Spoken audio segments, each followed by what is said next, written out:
Selamat datang. Pernah nggak sih Anda berdoa, tapi rasanya kok doa itu cuma kayak daftar belanjaan aja? Minta ini, minta itu. Nah, hari ini kita bakal bedah sebuah doa yang konsepnya beda banget. Ini bukan doa untuk meminta, tapi doa untuk menjadi, untuk mengubah diri kita dari akarnya. Coba lihat deh, inti dari seluruh perjalanan spiritual kita itu, ya ini, pertarungan antara dua sisi ini. Di satu sisi, ada manusia menghendaki. Ini kita yang lagi maksa, yang penuh sama keinginan duniawi, yang digerakin sama ego. Pokoknya maunya kita harus terjadi. Nah, tujuannya adalah bergeser ke sisi kanan.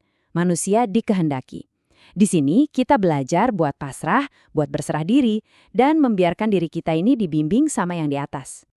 Nah, dari sini kita jadi mikir kan, sebenarnya doa itu apa sih? Apa benar cuma buat nyodorin daftar permintaan kita aja? Atau jangan-jangan ada makna yang jauh lebih dalam dari itu? Dan yang luar biasa, doa ini justru nggak dimulai dengan minta-minta. Sama sekali bukan. Awalnya adalah rasa syukur. Coba deh renungkan, ini kan mengubah cara kita memandang doa ya. Sebelum kita nuntut apa-apa, kita diajak buat sadar dulu sama apa yang udah kita punya. Bahkan hal sepele yang sering kita anggap remeh. Kayak setiap tarikan napas kita. Nah, ada konsep menarik di sini. Namanya jangka kewajaran. Anggap aja ini kayak rem batin kita atau benteng pertahanan pertama kita melawan ego. Dan apa yang bikin benteng ini kokoh? Rasa syukur.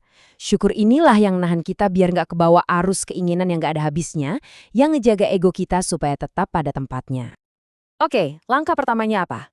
Kenali dirimu sendiri. Sebelum kita bisa berubah, kita harus kenal dulu siapa musuh yang sebenarnya kita lawan. Dan ternyata musuh terbesar kita itu bukan orang lain, bukan keadaan, tapi ada di dalam diri kita sendiri. Mungkin pas baca ini kedengernya kayak keras banget ya. Tapi tunggu dulu. Pengakuan jujur ini tuh bukan buat kita jadi benci sama diri sendiri. Bukan sama sekali. Justru sebaliknya, ini adalah sebuah keberanian yang luar biasa. Sebuah kesadaran penuh kalau ya kita ini manusia, tempatnya salah dan lupa. Wajar. Nah, akar dari semua kesalahan dan kelupaan kita itu bisa kita sebut dengan satu kata, nafsu. Atau ya, gampangnya ego. Inilah dia musuh yang ada di dalam diri kita. Dialah yang bisikin soal hasrat egois, kesombongan, dan perasaan akulah yang paling penting. Si nafsu ini, si musuh batin ini, punya 3 wajah yang paling sering muncul. Pertama, rasa aku. Ini perasaan egois. Yang penting aku, dan aku. Kedua, rasa suci. Ini nih yang bahaya. Perasaan paling benar sendiri, paling suci. Dan yang ketiga, rasa minta puji. Haus banget sama pengakuan dan sanjungan dari orang lain. Nah, 3-tiganya ini adalah wujud nyata dari ego. Oke, kalau kita sadar nggak bisa ngalahin musuh ini sendirian, terus gimana dong? Kita minta tolong ke siapa? Nah, disinilah doa ini meminta bantuan dari pembimbing spiritual yang disebut malaikat mukorobin. Coba bayangin, mereka ini kayak sekutu batin kita. Tugas mereka itu ngebantuin sisi baik kita, sifat sejati kita, buat menang melawan ego. Permintaan intinya ada di satu kata ini, yang diulang sampai 3 kali. Bimbing. Kenapa diulang-ulang? Ini bukan cuma biar bagus kedengarannya, pengulangan ini tuh nunjukin betapa sungguh-sungguhnya, betapa mendesaknya permintaan ini.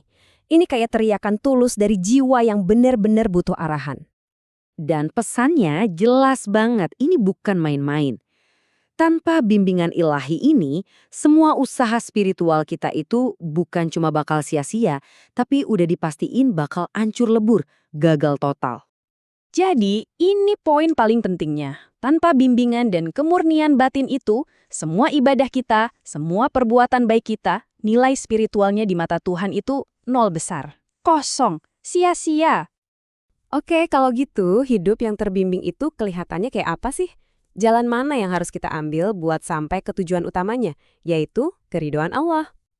Ternyata jalannya itu dibangun di atas 2 fondasi yang kelihatannya sederhana, tapi dalam banget.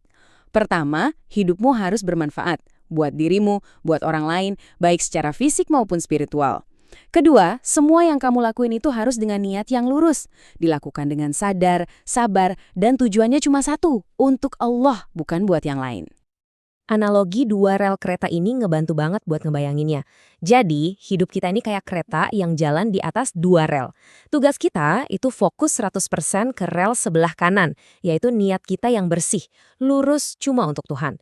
Nah, rel sebelah kiri, soal hasil, soal pujian orang, soal pengakuan dunia, itu harus kita lepasin. Jangan pusingin itu. Oke, sekarang kita tarik semua konsep ini ke kehidupan nyata. Gimana caranya perubahan di dalam batin ini bisa jadi tindakan nyata sehari-hari? Nah, disinilah keajaibannya terjadi. Doa ini tuh bukan cuma kata-kata pasif. Dia jadi semacam perintah aktif buat diri kita sendiri, yang menciptakan irodat bersih atau kehendak yang murni. Kalau niat kita udah bersih, tindakan yang paling biasa sekalipun, kerja di kantor, nyapu rumah, bahkan mandi, bisa berubah jadi ibadah. Dan pada akhirnya, semua ini adalah praktek nyata dari apa yang selalu kita ucapkan setiap hari dalam sholat. Dari surat Al-Fatihah, hanya kepadamu kami menyembah dan hanya kepadamu kami mohon pertolongan. Ini bukan lagi cuma di lisan, tapi jadi nyata dalam setiap perbuatan. Nah, sebagai penutup, mari kita sama-sama merenung. Kalau doa itu kita ibaratkan cermin dari hati kita, coba deh kita lihat, apa yang terpantul di cermin itu sekarang? Apakah pantulan dari ego dan semua keinginan duniawi kita? Atau harapan yang tulus untuk dibimbing jadi lebih baik?